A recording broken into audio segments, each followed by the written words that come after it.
Welcome to this week's America with an Accent and to the new year. 17% of marriages in America, or 1 in 6 newlyweds, are married to a partner from a different race or ethnicity. The ratio of intermarriages is higher in urban areas, and here in Omaha stands at least 15%. We will focus today on intermarriages between partners born in different countries. How are intermarriages accepted by family? What are the main problems and benefits of this relationship? How has the technology impacted this type of marriage? Dr. Cristian Doña Reveco, an associate professor of sociology and director of the Office of Latin American Studies at University of Nebraska at Omaha, says that this type of marriage has been growing, especially since 1965. Hillary Wilkin of Nebraska and Besmir Joka, originally of Albania, married in 2017. Today, the Jokas have one son, lead a good life in Omaha, and tell us about their story. Intermarriage, happy ever after.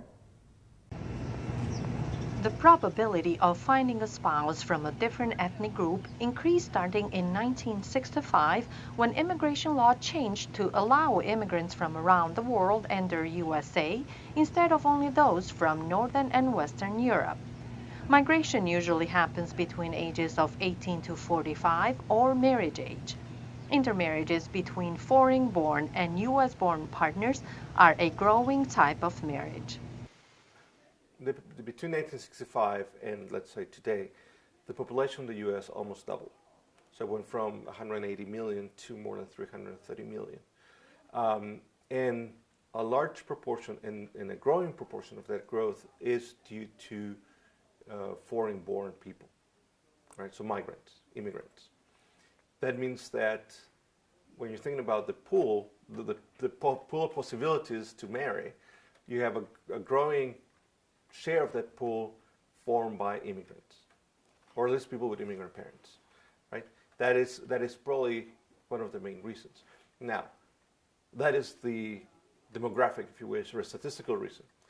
There's another reason that has to do with cultural openings. I mean, the U.S. until the mid-70s, if I'm not mistaken, had particular laws that prevented racial intermarriage.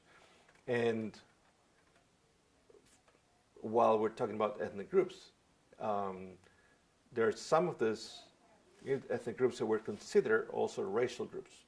So Mexicans at some point were considered a different race. Latinos, Hispanics, as they were defined then, were considered a different race. Obviously, Asians were considered a different race. So there were these laws that prevented racial intermarriage also affected the marriage between people of different ethnic groups or different migrant backgrounds. That's why also when those laws stopped, there are less and less. I mean, the number of people that marry increased. Now, there's something else that's very interesting. Until the mid-1940s, a man who married a woman, a U.S.-born, a U.S. citizen who married a woman from a different country or born abroad, will maintain his U.S. citizenship and will give that citizenship to his wife. In the case of women, that wasn't the case. If women married someone from a different country, they would immediately lose their U.S. citizenship because it was assumed that they will have their husband's citizenship. So if we go back in history, not a lot, till 1930s, we'll find that the number of marriages will be high in U.S.-born husbands with foreign wives, then it will be almost zero, basically, U.S. women with foreign-born husbands. Not because it didn't happen, it's because they simply couldn't stay in the U.S. Yes. Right? So that means that all of those conditions led to that now we can see a higher number of interethnic, if you wish, marriages. And in 1930s, did the law change something? And why did that happen? In the mid-1940s, I don't remember exactly which year, the law changed. Why did it change? Because because there are massive changes in terms of how we understand race that came about after 1945.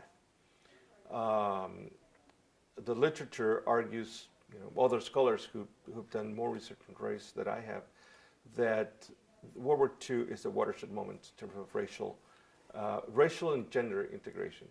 As we know, women were a very relevant part of the labor force during the war years. They lost that a little bit, or they lost that after 1945. But the idea of women participating in the social life was already there. Also, the Holocaust changed the view of many countries, many cultures, including the U.S., with regards to race. Right? The Holocaust was based, as we know, on a direct attack on a particular race, right? Defined as the Jewish race, as they would call it. That meant that now, or after 1945, countries were more and more open to include other races. It took, in some countries, in some places, in some areas, and with regards to different races, it took 25 to 30 to 40 years, but there was a growing opening to different races, and to understand that those races were part of the society as well. And right now, can we tell which marriage is more prevalent, when husband is a U.S. born or a wife is U.S. born? Do we have any data to compare? No, but there's something interesting. There are many cases of marriage migration, mail order wives, right? Well, where those businesses at the end connect U.S. men with foreign women. So there is a particular business that attracts men in the U.S. and that for them to seek foreign-born women. And that might imply that the number is higher. All right. And we're talking about online dating, online is it? Dating, yes. This is the business. Yes, mail order wives, online dating. There is, as far as I know, and I've seen research on mail order wives. I've not seen research on mail order husbands. All right. Hillary Wilkin, born and raised here in Nebraska. Besmir Joka, born in Albania and moved here at the age of 17 with parents through a green card lottery. The couple married in 2017, have a son, and now Mrs. Joka, Hillary, is a middle school English teacher here in Omaha. Besmir is an entrepreneur in food industry about to open his second restaurant. What is the biggest problem that you have encountered in your relationship because of the differences in ethnicity, if there is any? Yeah. I cannot think of anything. I cannot think. Yeah. I mean, from my perspective, it has, given that we have different backgrounds, it has been sort of, it has kind of helped us to talk more to each other, just not assume that, we come from the same background and therefore we have the same thoughts. So it has just been, we have spent more time communicating what we think, how we feel, kind of explaining our background, like reasons why we do certain things. So there has never been an issue, like an issue where we have had a misunderstanding, but it has been very constructive, just being able to communicate our thoughts just because we came from, that's what I think. Yeah, I would agree, yeah. So it has been more beneficial than a problem. It has brought more benefits than problems. Any other good thing out of this relationship or differences that you can think of? Yeah, I would say just even that I get to experience just this whole different culture than my own because I'm with Bess. Just the way his family, the way they celebrate, the way that they interact with each other is different than my family. And, getting to travel, it is just I feel so fortunate to be married to someone that has come from a different background and that I get to learn, and we get to kind of create this new thing together. it's not like one of us is like, no, it has to be this way, and the other is, no, it has to be this way. It's just like, no, well, you have this preference, I have this preference, and we just kind of talk through it and figure out what we want together, which is just really incredible, because it's not, you know, like Beth said, we do have to talk through. We've had to, you know, and we continue to have to talk through differences that we share.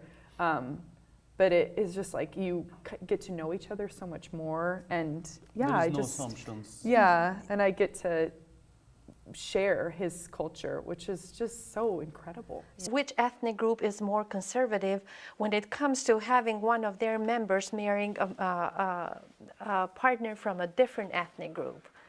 So it has to do with how, quote unquote, close is the culture, how inward looking, better said than close, how inward looking the culture is, has to do with the gender relations within the culture, and religion in some cases. It depends whether the culture, if the culture, for example, according to their own culture, is transmitted through the women, the idea will be to maintain the culture by that women marrying other members and not inviting other from outside. If the opposite is the case, then maybe the men are encouraged to go out. How about your families? How did they react when you introduced each other? And with, I mean, your family, with the fact that Besmir is a foreigner and an immigrant. Was there a reaction towards that? Not like, not that I experienced it. Obviously, you know, coming from a different culture, people always wonder, does this person share the same values that I do? Do they see things the same way? Are they going to treat my daughter as I want my daughter to be treated from both parents? But I felt very welcome since the beginning. And I do remember Pat. Yeah, my father's wife. Yeah, Pat. She did say, like, the first times we were hanging out, she was like, you just feel so natural having you here. You fit right in. That's nice. So from my experience, I mean, I didn't see anything that was outstanding. But, you know, when I talked to Hillary's father, when I asked him, well, I talked to him twice about our relationship when I first started dating. And then when I asked him to give me permission to marry Hillary. And there was some points that came out, like, you know, I do wonder, you know, given that you have a different background, I do wonder what your values are. It was a very constructive conversation, but it didn't seem anything that was like, well, I don't trust who you are, or. And were those values the same? They in were. Your opinion? The core values, they were the same. So that's, you know, there was a little bit of difference on, like, a religious perspective, but when we came down to talking about how we think about stuff and what our values were, they were the same. When religion forms a core component of the culture, as one would argue the case of Jewish population or Muslim population in the U.S., even, you know, white evangelicalism, or any other group where religion is such a strong component of the culture, of the ethnic form, then it produces the same issues as just culture in general, right? Where one person needs to either convert, right, or fear that they're not going to be part, right? They're going to be left out, right? Or their partner is going to be sort of kicked out from that religious group. And so that might be a case. Now, people that are intrinsically religious tend to convert easily, right? Because they're already religious. But yeah, it depends on how strong is religion within the culture itself. Okay. Now, we have seen throughout the world, several surveys show that the world population is becoming more and more a-religious, or at least a former religious. So they're no longer Catholic. They believe in some form of spirituality, or no longer, or they are cultural Jewish but not practicing Jewish, right? And that facilitates that avoidance of the religion as a problem within the marriages. All right. What is your religion background? Christian. Christian, and Yeah. Nothing. Yeah. Yeah, and so it was, that was the only thing that felt like a conversation that my parents, wanted to have with, both of us. But it was never something where they didn't support us or our decision to be together. It was just, a difference that they maybe didn't expect with, the person that I would choose to be with. They expected me to marry someone that came from the same, that was also a Christian. And but then, time that they got to spend with Bess, you see who he is, and you see that there's those similar kind of values that are shared, even if you're not identifying as, a Christian, you're still caring and thoughtful, you and have those human yeah, values. yeah, And yeah. So it very quickly became a non. Yeah. So It was I've never been- an issue, really. It wasn't, and I've been really grateful the way they have accepted me. It's just Yeah. sometimes you do also wonder, like you wonder what the other people think of you. Obviously, Yeah. we all do. yeah. But they have made it very easy. Hanging out with them, it seems like I have known them for Yeah. a very long Yeah. time. Yeah. Yeah. How about when you told your parents that you are dating and you are going to marry an American girl? They were fine with it. They had come. I mean, moving here in U.S., they had come to realize that their children, they're probably gonna marry foreigners. And especially To us here in foreigners, you guys are the foreigners now. and especially here in Omaha, our Yes. community, Yeah. because we're both from Albania, our Yeah. community is rather Yes. small. Yeah, it is so small. And also, like from my perspective, like because I came here, I moved actually before coming here when I was 17. I moved to Greece when I was like almost 15. So I was in Greece for 2 years. So I was away from Albania for a long time. And then some of the, thinking about marrying Albanian, it did not click into me. It just Yeah. seemed Yeah. a Yeah. breach of, seemed like a difference in culture, which obviously that's my culture, but yeah. I've just Yeah. gotten so used to being here and Yeah. Hillary, did you feel as welcome as Yeah. Bessemer has felt in your yeah, family? I did. Bess's family has always been like very loving and very welcoming of me, and it was more kind of what Bess was saying, like my internal sort of feeling like I didn't want to disappoint them because I don't know any Albanian, and so I felt like I didn't want to be someone that they saw as like, well, this person's not fit for our son. She doesn't know anything about our culture, or isn't trying to learn Albanian, or and it was never that way. They were very welcoming and just just seemed to like really appreciate our relationship and what how they saw us together. Does family resistance cause isolation and problems within the couple? That could produce isolation from at least one group, right? If a man marries a woman, for example, from a more inward culture or ethnic group, and the family says, no, you're not allowed, or you can marry him, but then you're out of the family, that can produce isolation of that woman with regards to their original family.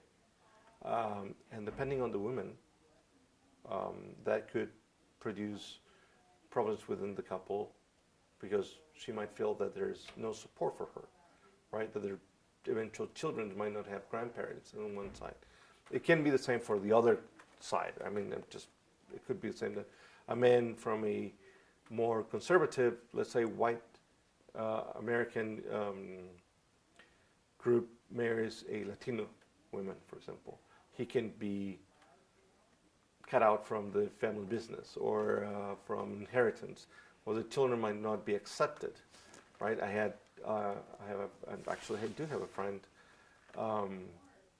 that married a U.S.-born man and at some point her mother-in-law told her, well, I wish that your second child will be whiter, right? So there is that kind of implicit or even explicit direct racism towards some of the children or the grandchildren in this case, or the wife.